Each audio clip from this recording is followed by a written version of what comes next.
Hello friends, welcome to all of you in my YouTube channel Vedic Tax Professionals by Lalita Rautela.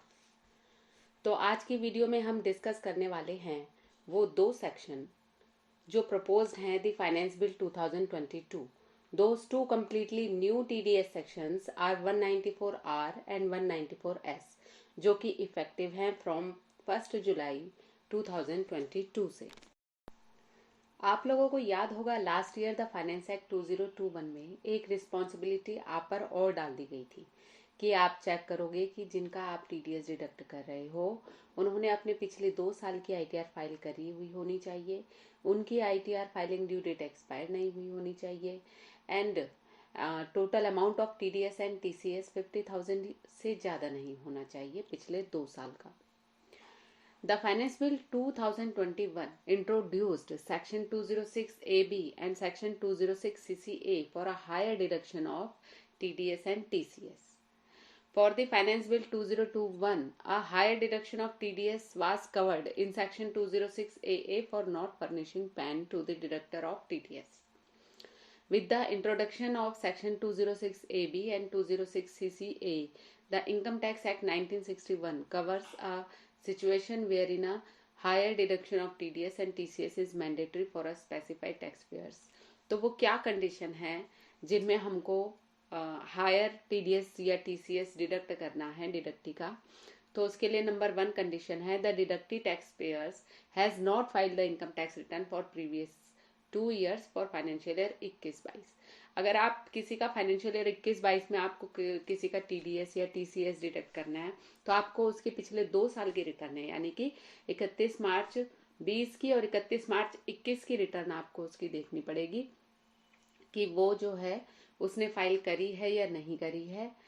और अब ये rule change होने वाला है, इसको अब नए फाइनेंस बिल 2022 में कर दिया गया है लिमिट 1 ईयर का, जो कि 1 अप्रैल 2022 से एप्लीकेबल है। तो अब जब आप एक फाइनेंशियल ईयर 22-23 का जब आप किसी का टीडीएस या टीसीएस डिडक्ट करोगे तो आप उसकी पिछली 1 साल की रिटर्न को वेरीफाई करोगे कि वो उसने टाइमली फाइल करी हुई है या नहीं करी हुई है। ठीक है, अब इसके बाद कंडीशन 2 आती है हमारी, the due date for filing the income tax return for the previous financial year has expired. कि मतलब वो जो पिछले 2 सालों की जो रिटर्ने हैं उसका जो ड्यू डेट थी वो एक्सपायर्ड हो गया है या नहीं हुआ है। कंडीशन 3 है the total TDS deducted in the previous 2 financial year is ₹50,000 और मोर। पिछले 2 सालों में उसका जो है टीडीएस कितना कटा हुआ है, मतलब 50,000 से ऊपर पिछले 2 सालों का इंक्लूडिंग करके कटा हुआ है या नहीं कटा हुआ है। अब इसके लिए मैं एक आपको एग्जांपल देती हूँ।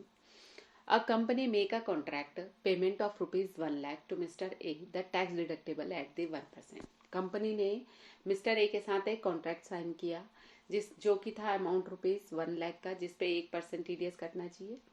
लेकिन मिस्टर ए ने did not have file his income tax return for previous 2 years, यानी कि पिछले 2 साल की उन्होंने अपनी रिटर्न फाइल नहीं करी हुई थी और उनकी ड्यू डेट ऑफ फाइलिंग भी एक्सपायर हो गई थी।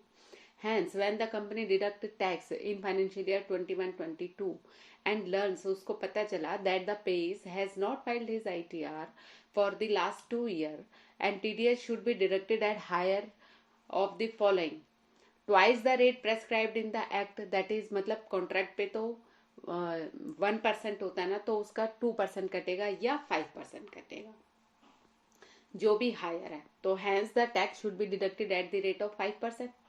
फर्दर इसके अलावा अगर if pan is not furnished, अगर उन्होंने अपना पैन नहीं फर्निश किया तो हम टीडीएस कितना काटेंगे at the rate of 20%, which is higher than 5%। Same procedure आपका एप्लीकेबल होगा टीसीएस पर। चलिए अब सेक्शन 194R की बात करते हैं जो लागू होगा विद इफेक्ट फ्रॉम 1 जुलाई 2022 से। अब ये सेक्शन 194R है क्या? This new section 194R requires deduction of tax at source at the rate 10% by any person providing any benefits or perquisite exceeding 20,000 in value in a year to a resident arising from the business or profession of such resident and such benefits or perquisite is in the nature of income falling under section 28(4) of the income tax act. तो सबसे पहले तो क्या है कि ये जो TDS है 194R वो एप्लीकेबल है रेजिडेंट पर, ठीक है। अगर किसी ने कोई बेनिफिट या प्रिक्विजिट जो कि जिसकी वैल्यू 20,000 से अबव है, एक साल में अगर किसी को प्रोवाइड करी है इन कैश या इन काइंड, तो उसको जो है 10% TDS उस पर काटना पड़ेगा। अब ये सेक्शन 28(4) क्या बात करता है? ये कहता है according to section 28(4) the value of any benefit और perquisite whether convertible into money or not arising from business or the exercise of a profession is chargeable to income tax under the head profit and gains of business or profession. The benefit or perquisite referred to in this new section 194R is not the perquisite under section 17(2) under the head of salary income paid or payable by the employer to the employees as for that perquisite under section 17(2). Another TDS section 192 is already there. मतलब कि जो salary पे जो प्रिक्विजिट होता है, जो cover होता है 17(2) के अंदर, उस पर तो हम ऑलरेडी सैलरी पर TDS काटते ही हैं, तो वो उस पर एप्लीकेबल नहीं है। ये एप्लीकेबल है अकॉर्डिंग टू सेक्शन 28(4) पर जो वैल्यू बेनिफिट या प्रिक्विजिट चाहे वो कन्वर्टेबल हो मनी में या कन्वर्टेबल ना हो, और वो अपना बिजनेस फर्दरनेंस के लिए वो खर्चा किया गया है और उसको जो है हमने profit and gain of business और प्रोफेशन में शो किया हुआ है, तो उस पर जो है अगर वो 20,000 से ऊपर है तो उस पर 10% TDS हम लायबल होंगे डिडक्ट करने के। The benefits or perquisite proposed to be covered by this new section 194R are those perks, benefits, amenities or facilities probably in kind or in a combination of cash and kind which a resident person enjoy pursuant to or in exercise of his business or profession in lieu of the regular consideration payable to him in monetary terms. In exercise of such business or profession, such benefits or perquisite are taxable as business receipt under section 28(4) of the income tax act, जो कि मैं आपको अभी बता चुकी हूँ। तो चलिए अब इसको हम एक एग्जाम्पल से समझते हैं। तो Mister A is a businessman जो कि एंगेज्ड हैं in trading of electronic items. In a business meetings in other city he met with Mister B who is a wholesale supplier of electronic items and his turnover in the immediately preceding years was ₹3 crore. Mr. A requests to Mr. B to give a discount on his purchases. But instead of giving discount, Mr. B sponsored the 5-star hotel accommodation and conveyance of Mr. A and also gifted him a mobile phone in order to develop friendly business relations. मतलब उन्होंने कोई उनको discount नहीं दिया purchase पे, उसके बदले उन्होंने उनको 5-स्टार होटल एकोमोडेशन और कन्वेंस दे दिया अपने खर्चे पर एंड उनको एक मोबाइल फोन गिफ्ट कर दिया बिजनेस रिलेशनशिप को फ्रेंडली बनाने के लिए।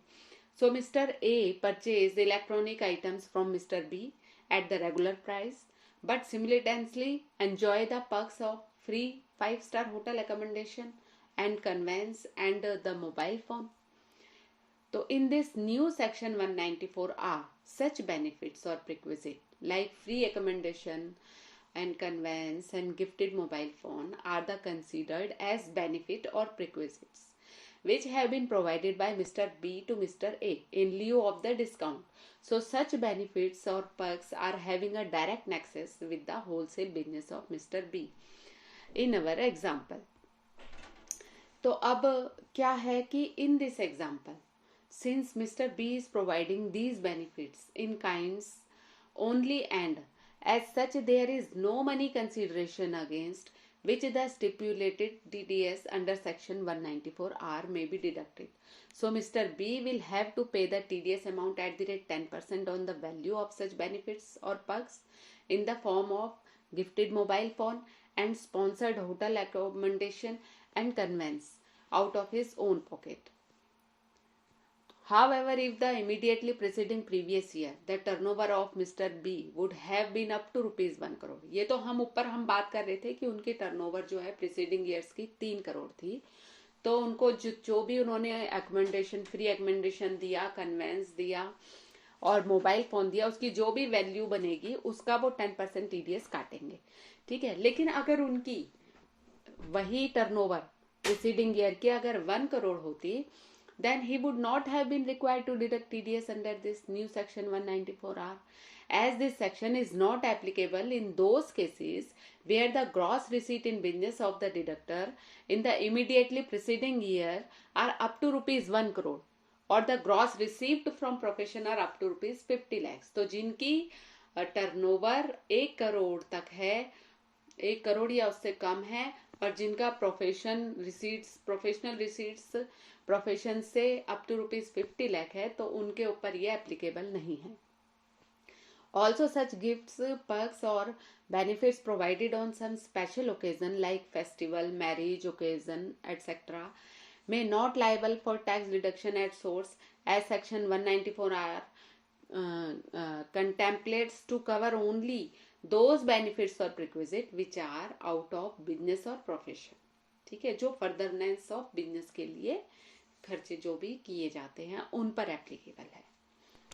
इसके बाद एक और नया सेक्शन इंसर्ट हुआ है, सेक्शन 194S, जो कि लागू है 1 जुलाई 2022 से। अब ये सेक्शन क्या कहता है? This new section 194S requires deduction of tax at source at the rate 1% on purchase consideration of virtual digital assets। अगर आप कोई virtual digital assets या कोई करेंसी, फॉरेन करेंसी जो आजकल अपना बिटकॉइन ये जो भी चल रहा है, अगर आप इसको परचेज करते हो तो उस पर 1% आपका टीडीएस कटेगा। Further, 2 threshold limits for the amount of purchase consideration has been prescribed। 2 threshold limit जो हैं वो prescribe की गई हैं to be liable for deduction of TDS under this new section 194S के लिए।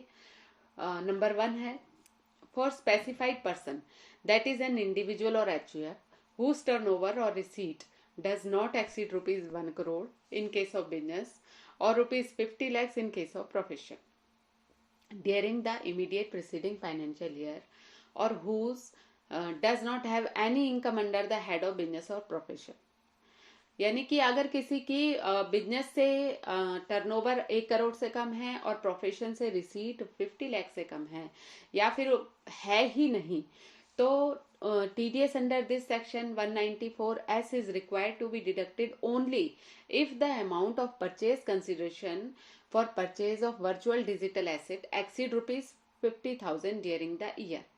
अगर वो पूरे साल में 50,000 से ज्यादा के परचेज करता है और उसकी बिजनेस से इनकम 1 करोड़ से कम है और प्रोफेशन की रिसीट 50 लाख से कम है या उसकी टर्नओवर और रिसीट है ही नहीं, तो उसके ऊपर 1% टीडीएस डिडक्ट होगा उस परचेज पर। एंड सेकंड केस है in case of a person other than specified person, यानी other than individual and HUF, जिनमें इंक्लूड है firms, LLPs and companies. TDS under this new section 194S is required to be deducted only if the amount of purchase consideration for purchase of virtual digital assets exceed rupees 10,000 during the financial year। अब other than individual and HUF के लिए, जिनमें कि firms, LLP और companies ये सब include हैं, तो अगर वो 10,000 रुपए से ज्यादा की परचेज कर लेते हैं इन अ फाइनेंशियल ईयर, तो उनका टीडीएस एप्लीकेबल है उनके ऊपर 1%। तो आई होप कि ये 194S आपको समझ में आ गया होगा। If you like the information, please like, share and subscribe. Thanks for watching.